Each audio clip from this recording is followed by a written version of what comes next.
Posterized. When an act of brilliance is spectacular enough to warrant reproduction in a printed poster. In the NBA, the term used when a dunk leaves a defending player humbled, shamed, and exposed. Julius roaring to the basket, came up in Walton's face. But which is the most spectacular dunk ever? Can one be greater than all others? KJ Chambers. Oh, boy. That is pure posterization right there. He literally vaulted. It was like a pole vaulter. Now that is attacking the basket. That's what you call a poster dunk. The Mr. Blister. Oh, he just took the gravity right out of the building. I just brought it down with a lot of force. Unbelievable. Monster dunk right in somebody's mouth, too. Here he comes. Way rock the baby to sleep and slam dunk. And that's stuff that you don't see every day. Creativity at its best. Oh, what a move. It counts. And the foul. It was everything you could imagine in one dunk. That is a bellwether to the rest of the league. There's a new sheriff in town. His name is Michael Jordan. Vince Carter just took the imaginary ladder. Yeah, I dunked on him. I'll dunk on his mama next week. Oh, I just threw it down on him. That was cool. Dominique on the break. It's a garbage jam. What a jam. He moving it, hitch up on you. Look at you and still dunk on him. Tonight, we settle the debate on the game's most spectacular dunk ever. It's NBA Posterized on TNT.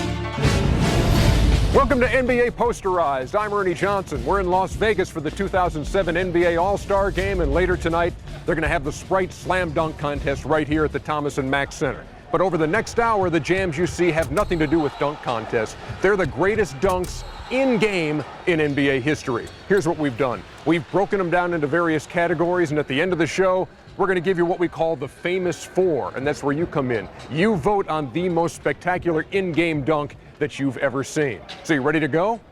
Good. First category, the power dunks. And what better way to start than with a little chocolate thunder?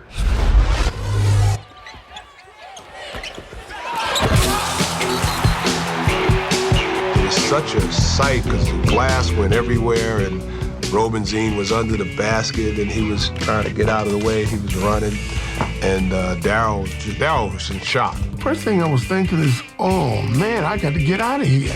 All this glass is coming down. I was like, geez, don't fail me now. I remember that was pretty scary because, I mean, even when you see that in slow motion, I mean, you see all this glass just coming down. That was very dangerous. The game wasn't televised by anybody, but it was across the street from my TV station. So I went over there with my cameraman to shoot some highlights and do some post-game interviews. This is what's left of the Philadelphia 76ers backboard. And I know this has to be a disappointment to you and to all the fans. Well, it's uncalled for. You know, it didn't have to happen, but that's Daryl Dawkins. When you look at that bench and you see the one guy jump over the bench like he was coming to the bench like he was like a monster.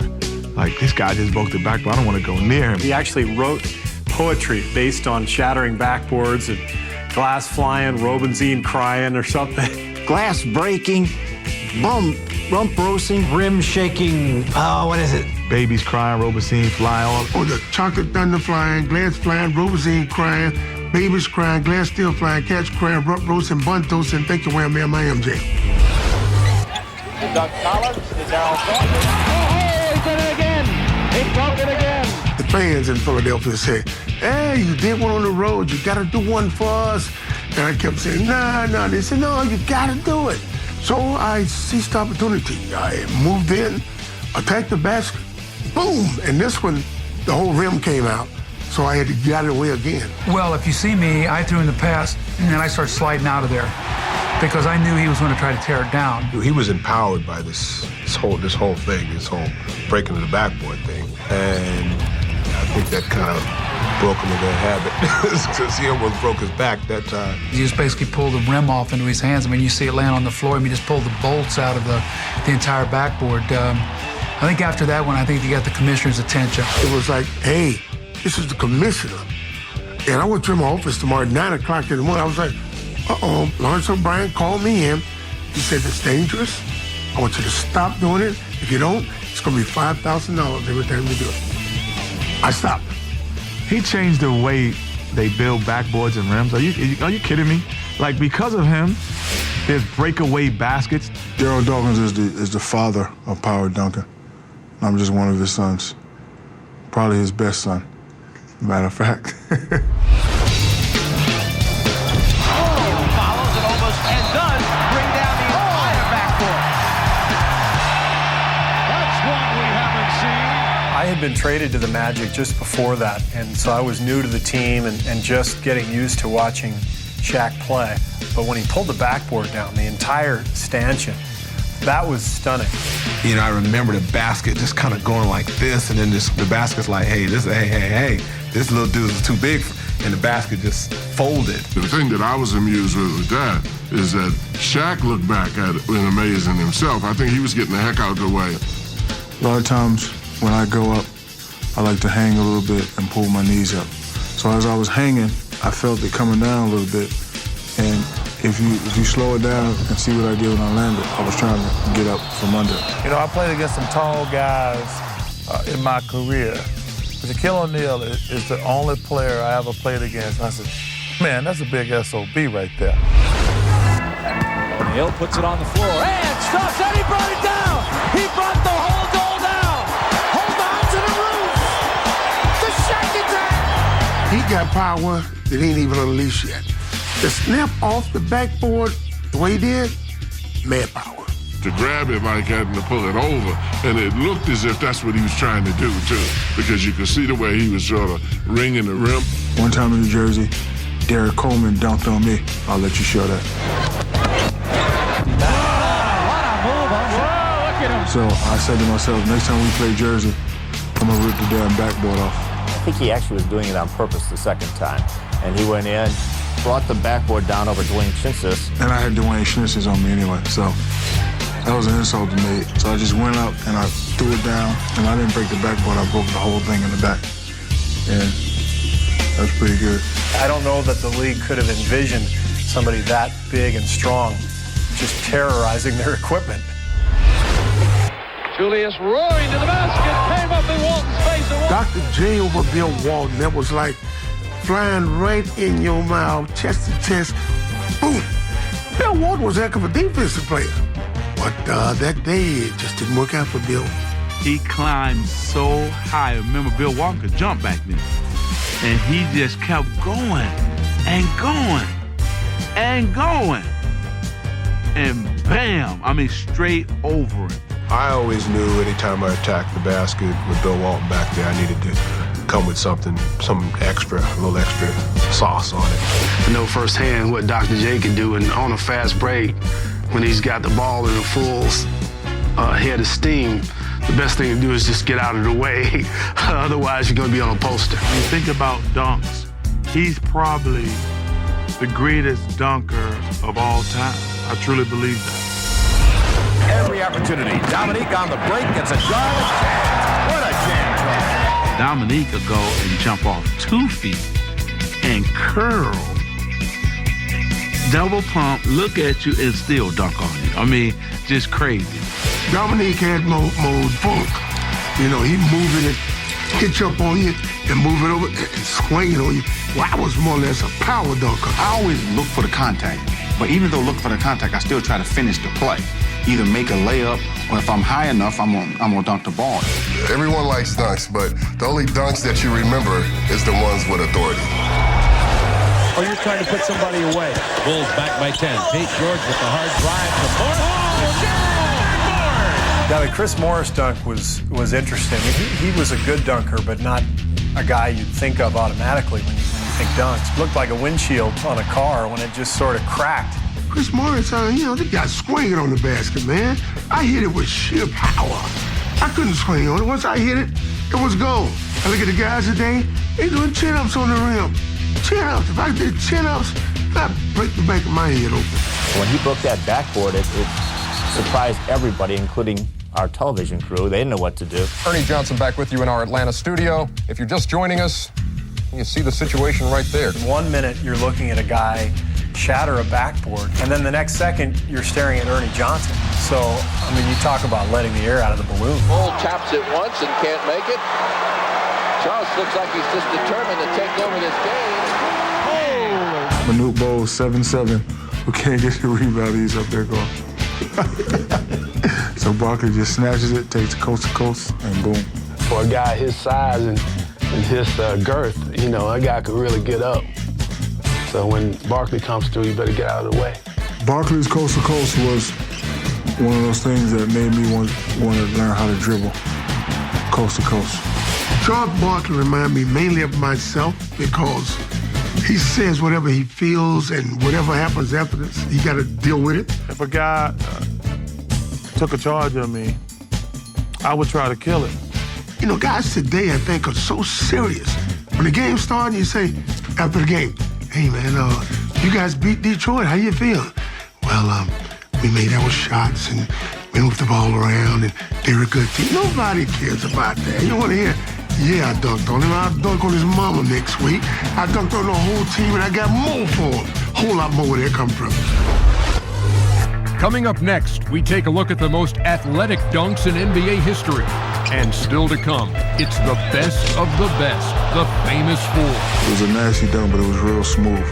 Because you see, he was tapping the ball, he was looking up with the throw, and he just cuffed it like, and he just rocked it.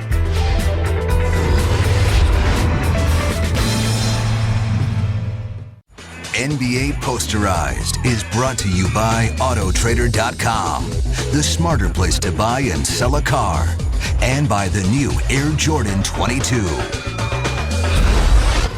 They're known simply by one-word names: Doc and Neek, Skywalker, Kobe and Vince. Not only some of the greatest dunkers the NBA has ever seen, but some of its greatest athletes. And not surprisingly, authors of the most athletic dunks you'll ever want to see. 20 from downtown this year. 20 of the... Vince Carter! Oh, my God. He went up on one side like this, brought it down, and came on the other side and dunked it like that. And that's when I realized he was for real. That was one of the ones that really, I think, stuck out in everybody's mind. And at that time, everywhere you go, people were like, how'd you do it? What made you do it? Once he started to go up and turn midair, I was like, well, what is he gonna do? And then once you see the dunk, you're like, did he really? He didn't. All right, let's get the ball out and let's go on up. Shot clock. Down low for Dominique. Baseline drive. Dominique. Oh, my goodness! I think that's the best dunk of all time in competition, in a game. I mean, when you look at the situation of that game, it was 105-105. After I made that dunk, Bob Lanier, after the game, wouldn't shake my hand, wouldn't speak. He didn't speak to me about 6 years. After that dunk, he hated me. Dominique had sexy force. Cause he was real sexy. Especially when he had like a little S curl and the waves in his head. He was real sexy, but he had a lot of force with it. Dominique was moving it out of the way of defenders to dunk it, which is so different and so unique. He was the best in the business at that. Yeah, that's right.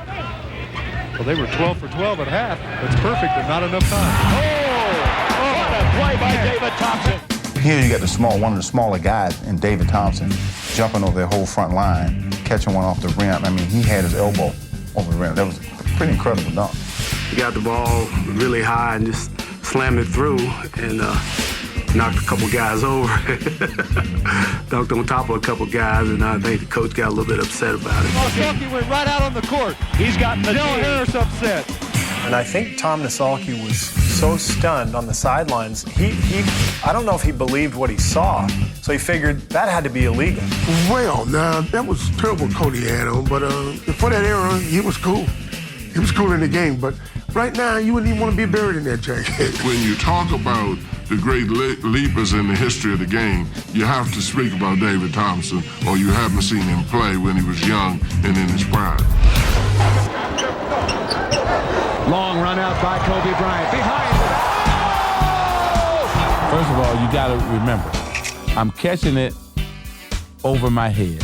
Then I got the presence of mind to go behind my back with a man closing on me. Then I had to think about, I'm going to go and almost go up and then turn in midair and dunk it behind my head. Come on now. That's a basketball play. That's what makes it so much more impressive. It wasn't the fact that he just jumped over you. He made you look silly. Robert Horry threw me a long outlet pass, and and I caught it on the break.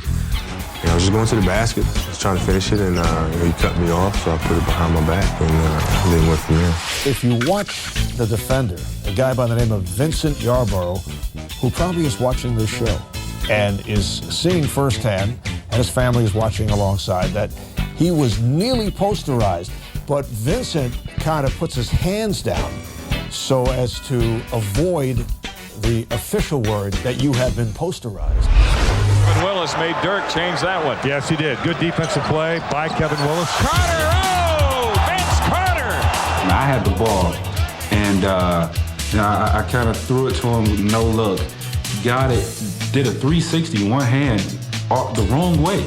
And I never seen that. He did 360 the wrong way in transition. Tracy threw him the ball, I was going through the lane, so I was going to do a 360. And as I'm turning, I felt like in my mind, I over-rotated, and as I'm midway, I turn around, I'm like, no, I better dunk this to two-hand just in case. Vince Carter has probably had 5 to 10 of the greatest dunks we've ever seen in-game action. Doctor tried to steal, he's got it. Throws to the foot race, and here he comes. Doctor looks for daylight. With meaning, he took that to the hoop. Bob Gross goes after the Dr. J dunk, and you're thinking, no way. Why would you even try? But you got to admire his courage or lack of intelligence, whatever it was. I noticed after that shot, there were a few fans in there who were cheering for me or for my team. And I got a lot of gratification out of that. I was like, man, we stole some of the Portland crowd with that one. Dr. J is one of the most ridiculous dunkers out there.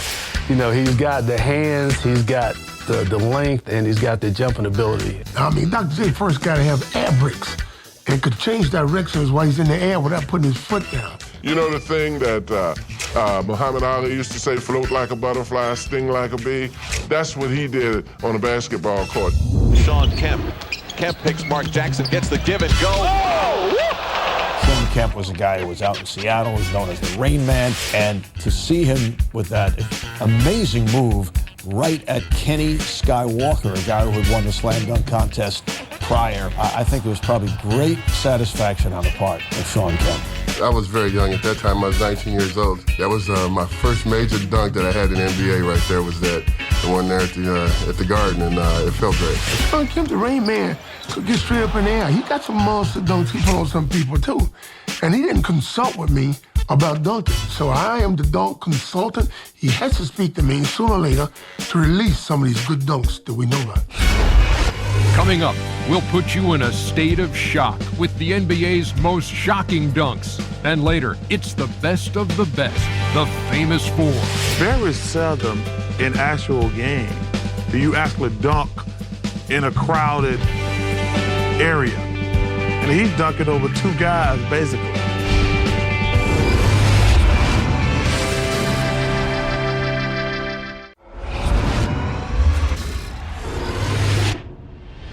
And now the dunks you never thought you'd see. Like the little guy throwing down over a big man. Or an improbable last-second alley-oop. Even a slam by Larry Bird. Here they are, the most shocking dunks. Here comes Tracy McGrady to the rim, off the glass, and it's done! Are you kidding me? That was a statement playing against my old team. Toronto, sending a message. I'm not going to just show you up, I'm going to embarrass you. The was going down the lane and seemed like it parted. He threw the ball over Rafer Alston's head and off the backboard, and he catches it 2 heads, so it's something that hadn't been seen. It was just a time where I had the utmost confidence within myself, and got the ball on the break one time, and I saw it open, and I was just, like I said, I was confident, and I tried it, and it worked. It was pretty impressive. So I had to steal it in the All-Star game a couple years later. Looks like the Hawks want to run. They find Wilkins. Look out. I think that dunk was I was just mad because I just got burnt 3 or 4 times by Larry. And that was probably just a dunk out of anger. I said, give me the ball in the wing and the rest of you guys get out of the way. I was trying to figure out why Larry Bird jumped. Because it was Nick's rookie year. He didn't know better. And that would break your fingers. Like, you would have your fingers broke if you really put your hand out there. Because not only he dunked it, he cocked it behind his head. Larry Bird was just at the wrong place at the wrong time. no matter how big and strong a guy is, if somebody is coming at you full speed, they have a really huge advantage. And he went over Larry Bird, and Larry Bird just spun around like a top and sat down on the court. Sat there and said, man, I just saw something firsthand that's unbelievable. Davis with a rip away. He'll run with Palazzo. Ricky to the hole. Well, I dare him to try that again. Now that I know where he is, I didn't know he was going to try to dunk it. I would have blocked it. I thought he was going to lay it in, so I tried to take the charge. He actually cheapened the dunk by his reactions afterwards because the dunk was good enough. It's kind of like the guy who buys a Bentley, right? And he puts TVs in the headrest and put wheel rims on it, and he cuts the top off to make it convert. Like, you don't have, that's a Bentley, man. You don't have to do all of that. Ricky Davis over Nash was, it was unfortunate, really, because clearly Nash just never recovered from the shock. Lakers had several chances, and here's Larry Bird chugging down the court. Well, first of all, Larry Bird can only jump that high, so you know he must have been feeling awfully good. Game 7, the margin of error is very slim. You don't want to try to go up and get blocked and miss the dunk. He finishes the play. So when he does something like that, a dunk, everybody's like shocked, like shell shocked, like, what? Larry Bird can dunk? And in traffic, and in the 7th game of the World Championship. Bryant to Shaq. The comeback was one of the greatest comebacks in Laker history, and I've been through a lot of those comebacks, but I never heard the Staples Center and LA crowd quite so loud. And well, that was the start of our dynasty. That's where it all began. That moment in time, had it at the top of the floor in the isolation situation with Scotty, and I was able to get by him. Once I got to the basket, I think it was Rashid, I saw him step up and plug the lane, and they took the body off the big fella. I was able to get it over the outstretched hand, and he finished it. I've been waiting for a pass like that a long time. So if you slow it down, you can see my eyes like, hey, you come into the hole, and they've been leaving me all night. So if you throw it up, I'm gonna go get it. In the background, you can see Phil Jackson kind of standing up on his tiptoes, like as if to say, get up, Shaq, go get it. We saw the defense come to him and just gave Shaq the loft to the basket, which was, an exclamation point, and also a big point factor that made the differential in the game. Pulls up in the paint. Oh, no! Allen Iverson. Personally, I knew he could get up like that. What's shocking about the dunk is really how high he is. His head is almost at the rim. Allen Iverson he's special. At 6 foot, 5'11", whatever he is. One, to make a play like that, but two, just to what he's done in his career, over his career, just incredible. Incredible time and incredible elevation, incredible, whatever you want to say. A rebound follow dunk by a guy who's basically about 5'11", 160 pounds. Over all those giants, pretty incredible dunk, and I remember being just shocked when I saw that one. No fouls to give. Miller gets past Kittles. Miller inside with the slam. Reggie Miller ties it with 3.1 remaining. We were down 2. This was game 5. This was an elimination game on the road. Once I started to go up, I kept going up, to my shock. And you look at the tape, I got fouled. It should have been an and 1. We would have been up 1. We would have won the game, but they didn't call it as they normally don't. But yeah, that's shocking because, like I said, that was my last professional dunk in my career. That was very surprising because you rarely see Reggie dunk, especially in traffic. And those dunks right there are rare on his behalf. But the game was, in the balance, and, he went in strong. He was feeling so good that's why he took it to the basket and dunked two-handed in traffic and then hung on the rim and looked at the man saying, oh, yes, that was me. Coming up next, we get up close and personal with the greatest in-your-face dunks. And later, it's the nastiest dunks you're ever going to see. The famous 4. Guys have to have a creative mind to come and think of how to do that.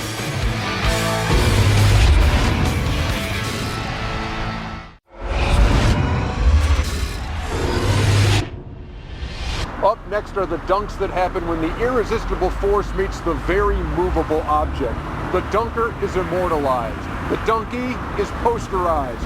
And the crowd yells, "In your face!" Carter's got it. Carter drives. Oh! Big finish. Vince Carter. He wrapped it and touched Alonzo in the air. I was like, "Hello, Alonzo, how you doing?" I just threw it down on him. That was nasty. You got to find ways to intimidate shot blocking. Unfortunately, guys like Alonzo Mourning never gets intimidated. He's just going to keep coming. But it makes a statement, and the fact that he turned sideways made it a little special. That's one of the things that I always said to the guys. If you're afraid to get dunked on, don't be a shot blocker. You know, stay out and let the guy go to the basket and let him act like he's in a dunk contest. So I was thinking, okay, I have to take the hit first, and hopefully I'm high enough to still dunk it, and it happened. So I think that's what that satisfaction of that play comes from, because it's something I thought about, and it actually came to fruition. Carter elevates and throws it down. My goodness. Once I hit him, I felt like I just kept going higher and higher. And he was on his way down, and I'm still on my way up. And I got him. When he hit Dikembe, he went up to another level. It was like he was looking down at Deke and dunked the ball. And the face that I made was, it was perfect for that kind of dunk. In that huddle, I looked at him, I said, "Deke, that was ugly." "That's okay. I block more shots than any man on this universe right now." I said, "Yeah, but you can't wag the finger this time." I've caught some of the Vince, and they have caught me well, too. I remember the playoff against Toronto. He came in.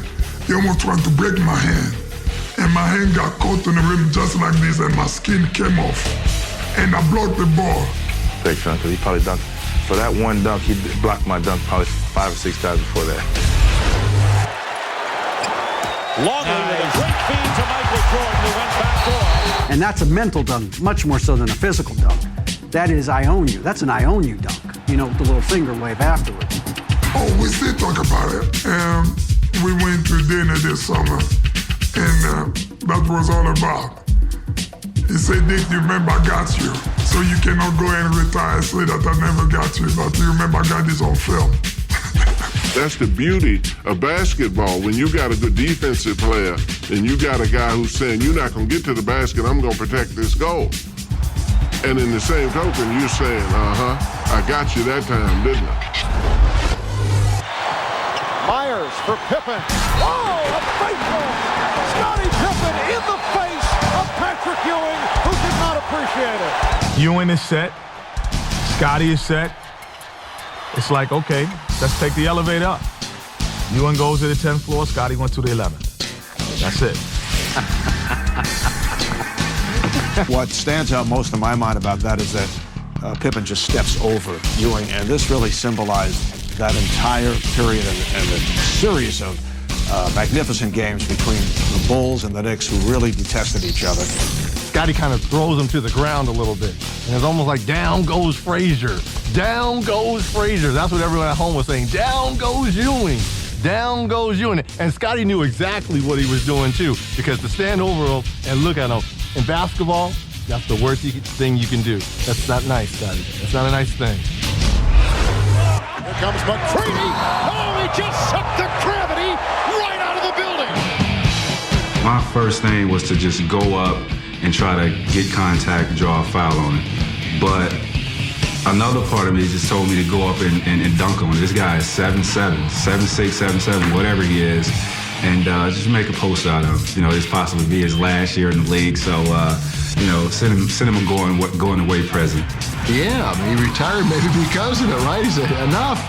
You know, I can only be the Mount Everest of all these great jumpers here for so long. What was really crazy about that dunk is, like, when you do something, if you're the opponent and, you know, the home team, if you do something spectacular, they never show it on the Jumbotron. They never show the replay or anything. They actually show the replay on the big screen. They just suck the gravity right out of the building. Yes! Serving up a facial on Yao Ming. attacked the basket. I turned the corner and saw him standing there and accepted the challenge. There was so much hype about, the guy coming from China. He had a big X on his chest. He had a big circle and a big bullseye on his chest. And everybody was trying to let him know that this is a different world and a different game. It's fun to dunk over 7-footers. Once you catch them, 1 out of every 10 times or whatever it is, it's always exciting. So, hello, Mr. Yao Ming. Welcome to the league. 2-on-1. Here's McInnes with the high dribble. Yes, and the foul. It's a great feeling. You can hear the whole crowd like, ooh, and you see your bench get off. You see your bench get out their seat. They going crazy. You see the opposing team kind of looking a little weird. So it's always a great feeling.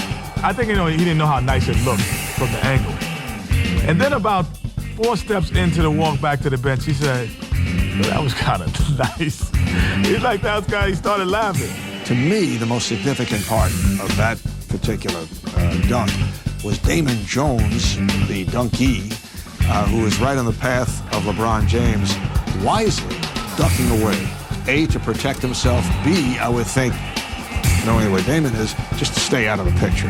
One of the rare times he did not want any exposure. Coming up, we'll stay in your face for more incredible slams. And later, you'll get your opportunity to vote on the best in-game dunk the NBA has ever seen.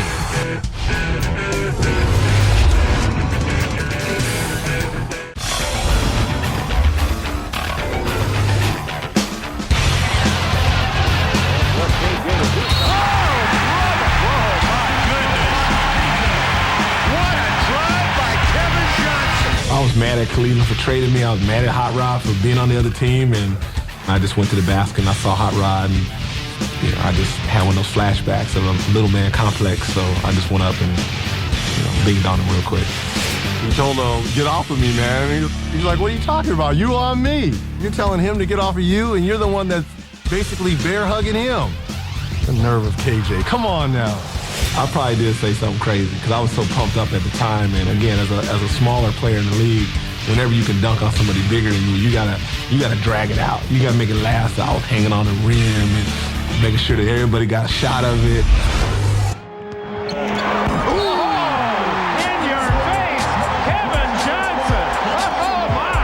So I went up, I crouched, I went up, he went up, we both going up. Then he started going down, I was still going up. It was like, boom! This is the best shot blocker of his generation and one of the best ever. Nobody is expecting Kevin Johnson to go up vertical on Akeem Olajuwon and dunk on him and posterize him. That doesn't happen. Funny part of that story, though, is when I was at half court, just jumping up and down, I looked up and there was Akeem Olajuwon. He said, "Little Mon, you got me, Little Mon. Real good, Little Mon. Don't do it again, though, Little Mon." So yeah, that was my highlight, my NBA career. Kenny Smith was in the proper defensive stance instead of playing that BS defense that he's known for playing. Akeem wouldn't have got baptized like that. So Akeem, when you see Kenny, smack him. He got you dunked on. I'm sorry, Akeem. I apologize, man. That's my fault. Because there's no way he would have dunked over you if you were ready. I gave him a direct beeline to the basket. I apologize with all my heart. I'm going to say I got dunked on. That was me. You dunked on me, Kevin. You ain't dunked on Akeem. Pass right down to Weber. He turns. Look out behind the back. And the step and the foul. What a play by Weber. Chuck! That was in a commercial. That's what made that great. Yeah, didn't you see Chris dunk on Charles Barkley? Nah, you didn't see that. I went something like this. Put the cape on though, because I was like Superman. Oh, yeah, you were. Well, that was my first game playing against Barkley. And I met Barkley in high school. And Barkley was by far my favorite player. My friends were in town in Oakland for that game. Everybody came up, and they knew how much I loved Barkley. I was going to foul him. And he shook me up when he took it behind his back. Because I knew he was like a 50% free throw shooter, and I had made in my mind I was going to grab him. But when he took the ball behind his back, I couldn't get close enough to him to grab it. I had a poster at home with him jumping with me and both his hands out, like kind of in a helpless position. And when I dunked on him and got the foul, I looked up to my boys in the stands and said, "Now what? I'm in the NBA. What could be better than to be the #1 pick and dunk on your idol?" Swings it up top of the key. Bounces the ball to Amari Stoudemire, who flies in for an amazing wham, bam, slam. Get that guy a cape. And he not only has the power, but he has the finesse and the quickness to get to the rim very quickly. I'm a fan of his dunks and a fan of his game. It was a rush. You know, once I dunked it, I got a rush. It was just an amazing play. And if you watch the footage, my expression came out after the dunk. So it was definitely fun. You know that space he had? Because that's nasty. It smelled. That dunk was, Well, what made it, like I said, what makes that is Steph. Because after the dump down, I think Steph kind of knew that he had set up the Candyman a little bit for the dunk, and once it goes through, he sells the dunk. You love the dunk, but I love Steph's reaction, probably a little bit more. They swarm him in that double team along the baseline. Now Kemp going to the hoop. Sean Kemp was one of the most explosive leapers we've ever had. His talent level was off the charts. And when he was in his prime, he could do anything athletic-wise. Sean Kemp, power, funk. My favorite dunk on Sean Kemp was when he took a dribble and cocked it and cuffed it and threw it down on Alton Lister, and Alton fell and he pointed at him. The Lister blister, yes. That was a playoff game, and we were giving out some pretty nasty fouls in that fourth quarter right there. So what you seen was a little frustration come out of me. So I used to tease the guys on the court, and I used to be like, hey, if you start that with me, I'm going to put you on the poster tonight. You've seen the rest, now witness the best. Stay tuned because the famous four are next on NBA Posterized. It was dunking in traffic, it was force, it was finesse, it was everything you could imagine in one dunk.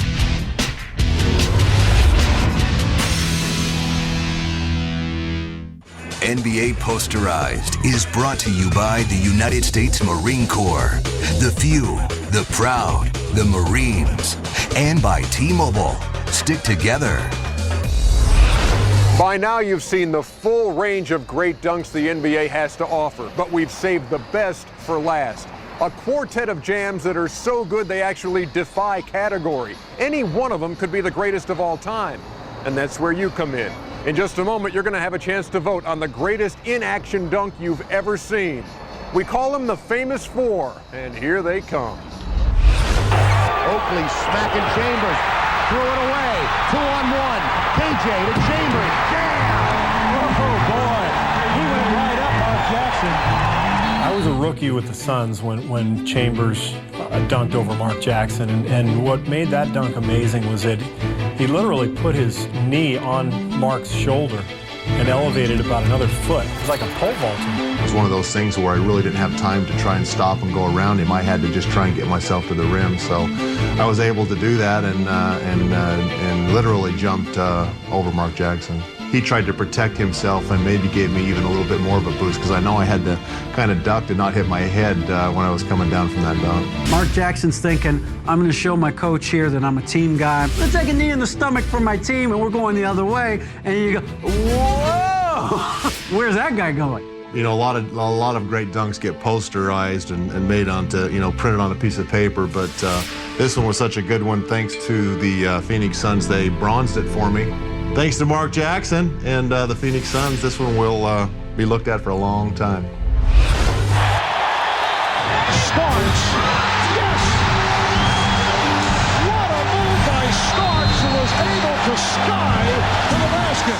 I remember calling that game, and I remember Starks starting with the dribble, and you wondered, where is he going? Because you see three Bulls around there, primarily Michael Jordan and Horace Grant. Baseline just opened up, and so as I was dribbling, I saw Horace Grant. I was like, I got to go in here strong. So I jumped with all I had in me and dunked it, spent out and ran back down court, not knowing what had happened because it was just another play to me. And I was sitting right underneath the baseline. He puts the ball in his opposite hand, his offhand, and goes on top of all these people, slams the ball down, exclamation point, purred like nothing I've ever seen. The garden just erupts. Everybody's going crazy. And like I said, I had the best seat in the house. This is what it looked like from where I was sitting. That was a huge dunk. That's a tough dunk for me to watch, actually, because we go up 2-0 in that series. And I think for the first time I'm going to win a title, and we didn't win another game in that series. I think that's the dunk that woke up Jordan. It's the only time Jordan ever got posterized. That is pure posterization right there. And it's the only time Michael got posterized. I didn't realize that Michael was in the picture until the next day. I was like, oh, you know, I finally got him in the picture because he didn't have me on posters and videos and everything else. So that's what my one crowning moment against him. Jordan trying to shake off Starks. Oh, what a move by Jordan! It counts, and the foul. Oh, I'm going back out. No, I think I'm gonna go baseline. Then I'm gonna jump up. Oh, you jumping with me? Michael said, I'm going higher and higher and higher. Bam! I'm like, how the hell did he get out of that corner? We had him trapped. He was like Houdini at the time. He got out of that trap that me and Oak put on him. Oak kind of opened up the back door on him, so to speak, and he did it so quick. Patrick just didn't really have enough time to react. Michael Jordan loved to go against Patrick Ewing and usually got the best of Ewing and the Knicks. And I can imagine how many conversations have followed over the years about that particular play. That dunk is probably, if not 1, 2 on the all-time dunks in NBA history. We talked about Kobe when he makes basketball plays. We talked about Vince Carter when he does some things that looks like he has helium in him. We talked about Dominique dunking in traffic.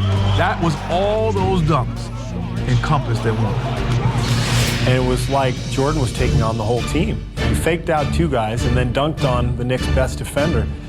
That, to me, might be the greatest dunk of all time.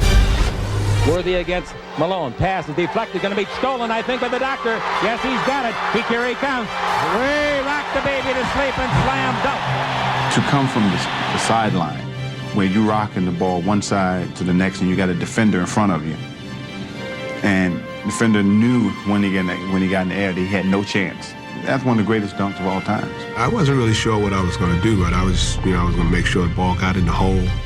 So I think I picked my dribble up pretty far out and, just decided to take my step and a half and go airborne.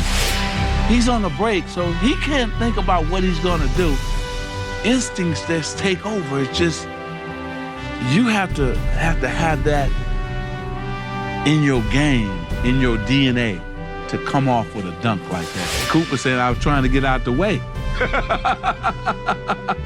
He and I haven't had a real good chance to discuss it, but I know I caught a few elbows and a couple of knees afterwards, just out of spite. But it was one of those shots for all time. Everybody else, Michael took it to another level, Larry, Magic. But Dr. J, he put the heart in it. He put the heart in the body. He put the heart in, and everybody else came and just gave it the plunge, and then it started. But without him, there is no entertainment to basketball. So there they are, the best of the best. And now we want to know what you think. Just log on to NBA.com and vote for what you believe is the greatest in-game dunk in NBA history. We'll have the results later tonight before the Sprite Slam Dunk Contest.